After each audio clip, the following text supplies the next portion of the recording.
በጣም ደስ የሚል ሁኔታ ላይ ነበሩ። ሽማግሌዎቹ ደስ የሚል መልስ ይዘው ወደ ቤት ስለተመለሱ በደስታም ሲጨፍሩ ነበረ። እና የሰላም ቤተሰቦች እንግዲህ እሺ ብለው ተቀብለው ሰርጉንም ከአንድ ወር በኋላ እንደሚደገስ ተነጋግረው ወደ ቤት ይመልሳሉ ማለት ነው። በዛም መሀል እንግዲህ ሽማግሌዎቹን ወደ እነ ናታን ቤት ሊገቡ ሲሉ ማሂ ድንገት ታገኛቸዋለች በር ላይ። እናም በቃ ነገሩ ይገባትና ወደ ማን ቤት እንደሚሄዱና ከየት እንደተላኩ ትጠይቅና ብቻ ግን ትንሽ ግር ብሏት ነበር። ዛሬ ከሆነማ እንዴት አልተነገረኝም ብላ ታስብና ብቻ ግን ልብሷን ለባብሳ ለመሄድ ትወስናለች።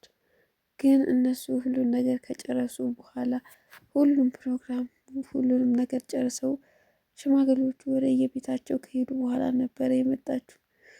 ስትመጣ ግን ድንገት ነበር በሩን ከፍታ የገባችው እና እነሱ ራሱ ደንግጠዋል። ማለት ናታን ስራዬ ብሎ እናቱን እንዳትነግሪብኝ እማዬ፣ ለማሂ ከነገርሻት ደስ አይለኝም ማለት አሁን እንዳትነግሪያት የሆነ ጊዜ ላይ እነግራታለሁ ስትለውም ነበር። እሷም ግን አረ ግን እኮ ይከፋታል ልጄ፣ ለምንድን ነው እንዳሰማ የፈለግከው እያለችውም ነበር። አይ በቃ ዝም ብዬ ነው እማዬ፣ ግን ባትነግራት ደስ ይለኛል ሲላትም እንደማትነግረው ቃል ትገባላታለች። ከዛንም ግን ማሂ ወደ ቤት ስትገባ ናታን እንግዲህ የሚጠረጥረው ወይም ደግሞ የሚገምተው እናቴ ነግራታለች ብሎ ሊሆን ይችላል። ግን ደግሞ አይደለም፣ እሷ ድንገት መንገድ ላይ አግኝታቸው ነው ሽማግሌዎቹን እንጂ ምንም ነገር አልነገረቻትም እህትየዋ ማለት ነው። ሮዛ በጣም ደስተኛ ነበረች በእነሱ ፕሮግራም። በጣም ስትጨፍር እነሱንም እንዲጨፍሩ ስታስደርግ ነበረ። ብቻ በጣም ደስ ብሏታል። አንደኛ ማሂ ባለመኖሯ፣ ሁለተኛ ደግሞ በጣም የሚዋደዱ ስለሆኑ በቃ እሷ ራሱ በጣም ደስ ብሏት ነበረ። ማያንም አንድ ሴትዮ እናቷ ትሆን ምኗ ሳትታወቅ ብቻ ግን አንድ ሴትዮ ይዛት ወደ ትምህርት ቤት ትመጣለች።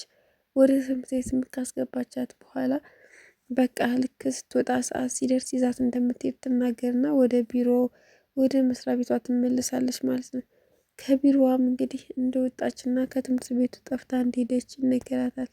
እሷም አንድ ልጅ እኮ ናት እንዴት እንደዚህ ያደርጋሉ ትልና በጣም ትደነግጥና ወደ የትምህርት ቤቱ ስትሄድ መጨረሻ ላይ ታገኛታለች። እና በጣም በሰዓቱ ደንግጣ ነበር። ለምንድን ነው ከዚህ ሄድሽው ስትላት አይ በቃ ሲበዛብኝ ነው ማለት ሰው ምናምን ሲበዛብኝ ትንሽ ቀለል ያለ ቦታ ላይ ልቀመጥ ብዬ ነው ትላለች ማለት ነው። እሷ ግን በጣም ደንግጣ ስለነበር እናትየዋ በቃ የምትለውንም አታውቀውም ነበር። ቅዱስ ማያ ማያ እያለ ሲፈልግ የነበረችዋ ህፃን ይችኛዋ ማያ ሳትሆን ትቀራለች። ምክንያቱም ትልቅ ትሁን ትንሽ አላቅም ማያም እያለ ይፈልጋታል። ግን ደግሞ ትንሽ ከሆነች እርግጠኛ ነኝ ይች ናት የምትሆነው። ትልቅ ከሆነች ግን ትንሿ ግን ከሆነች ልጁ ከሆነች ማለት ነው ይችኛዋ ልትሆን ትችላለች። ብቻ ግን ዛሬ ለመጥፋት ሙከራ አድርጋ ነበረ። ምክንያቱም እነሱ ፊት ነው እንጂ የማትቆጣት ሌሎቹ ጋር ማለት በሌላ ማያም እንግዲህ ይዟት ለምትሄደው ሴትዮዋ እኔ የምልሽ ማየ መንገድ ላይ እኮ አደብዳ አገኘው ትላታለች ማለት ነው። ምን አይነት ምናምን ትልና ስዕል ሳይና ሳይን ትላታለች። ብቻ ግን የሆነ ስዕል ትስልና ታሳያታለች። በመንገድ ላይ እየሄዱ እያለ ወይኔ ድንገት ትደነግጥና ህፃኗ ትቆማለች። ማያ እናትየዋ ምን ነው እናቴ ምን ሆነች ነው ስትላት ፊት ለፊት እብዱን አይቼ ነው ትላታለች ማለት ነው። እሱም እንግዲህ በጣም ይደነግጥና ወደሚሄድበት ይሄዳል። እሷም እንግዲህ መለስ ብላ መንገዷን ትቀጥላለች ማለት ነው። ሽማግሌዎቹ ዛሬ በጣም ደስተኛ ነበሩ። እነ ሮዛም ሁሉም በጣም ደስተኛ ነበሩ።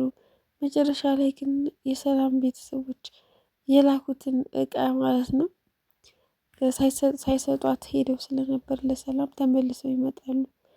ተመልሰውም ሲመጡ ማሂ ገብታ ስለነበረ ማሂ አንዳንድ ነገሮችን እያወራች ነበረ።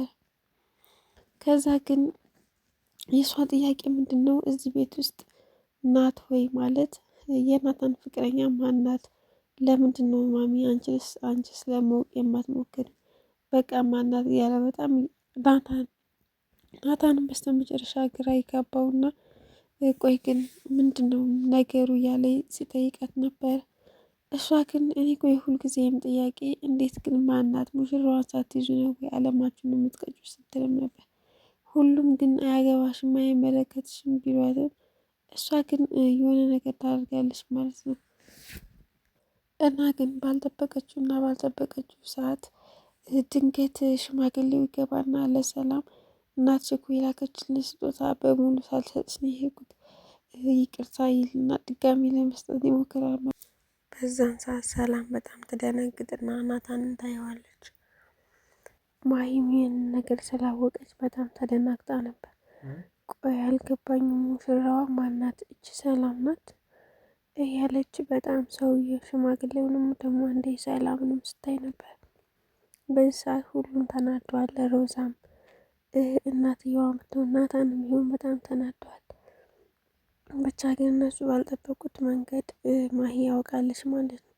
ማሂ እንግዲህ የናታን ሙሽራ ሰላም ይችኛዋ እንደሆነ ስታቅ ማለት አወቀች። ከዚህ በኋላ ምን ልታረግ ትችላለች? ድንገት ነው ቤት ውስጥ የሚመጣችው ፕሮግራሙ ላይም ሳትጠራ ምንም ሳትል ሽማግሌዎቹን መንገድ ላይ ስላገኘቻቸው በአጋጣሚ ነው አውቃ የመጣችው ማለት ነው። ለናታንም ስጦታ ይዛለት ነበር፣ ግን ደግሞ እሱ ስጦታውን አልተቀበላትም። እንደገባችም ሙሽራው እንኳን ደስ አለክ ብላ ስጦታውን ለመስጠት ሞክራ ነበረ፣ ግን አልተቀበላትም ማለት ነው።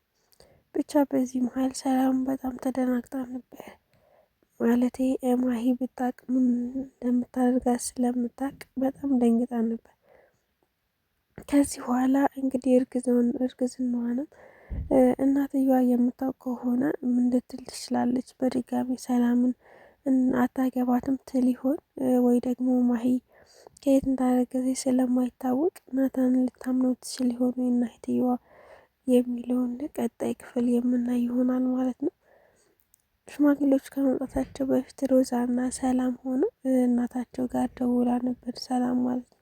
እናቷ ጋርም ደውላ ሽማግሌዎችን ተቀበልሻቸው ወይ? እንዴት ነው እናቴ ደስ ሲል ነበር ወይ ብላ ለመጠየቅ ሞክራ ነበር።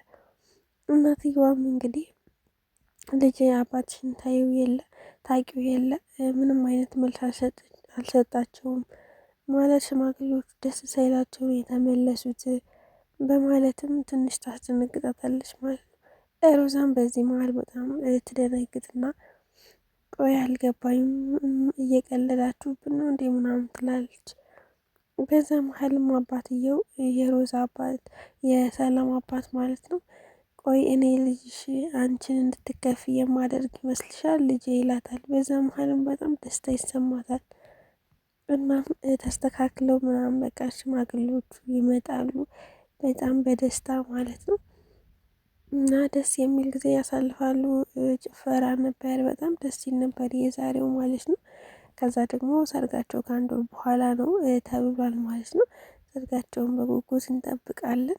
ማሂ ግን ከዚህ በኋላ ምን ልታደርግ ትችላለች? ከቤት ውስጥም ስለወጣች ምንም ማድረግ ላችል ትችላለች፣ ግን ደግሞ አርፋ አትቀመጥም። እሷ አንዴ እስከምታውቃት ነው የተቀመጠችው። እና ግን ምን ልታደርግ ትችላለች የሚለውን ማሂን በቀጣይ ክፍል የምናይ ይሆናል። ሰላም ውድና የተከበራችሁ ቤተሰቦቼ ላይክ፣ ሸር፣ ሰብስክራይብ ያደርጋችሁ አበረታቱኝ። አስተያየት ካላችሁ ኮሜንት ላይ አስቀምጡልኝ እና ቀጣይ